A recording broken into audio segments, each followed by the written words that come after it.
position in 2019, 16-year-old Grandmaster Alireza Firouzja completely overwhelms his opponent with a violent attack. Let's see what happens here.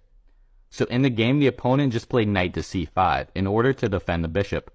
But Alireza says that bishop never actually got defended and starts the combination off with rook takes b7, sacrificing the rook for the bishop because after they take back, we have pawn to e5, which opens up Alireza's monster light-squared bishop. But the opponent isn't impressed and just plays pawn to d5, closing down the light-squared diagonal. And now what do we do? Well, Alireza had in mind knight takes d5, sacrificing the knight in order to reopen up this light-squared diagonal as well as the open e-file. But now Alireza is just down a full rook out of the opening, without a clear plan of how to continue. But Alireza had in mind knight to f5, lunging in with the knight to open up the queen's attack towards the pawn, as well as threaten knight takes g7 check.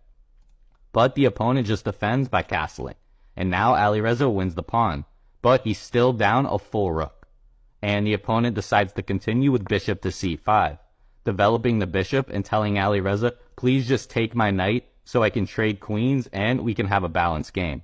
But Alireza didn't sack a rook out of the opening to simply have a balanced game. He wants to crush his opponent, and he comes up with a beautiful idea.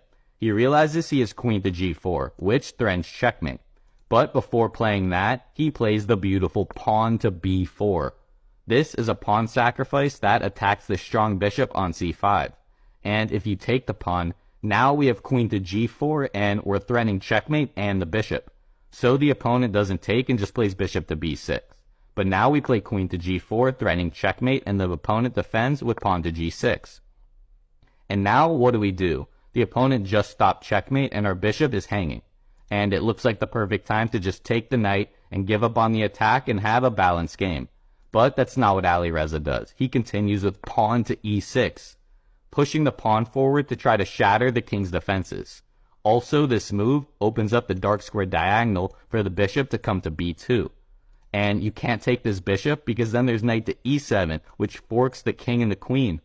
So the opponent tries queen to f6.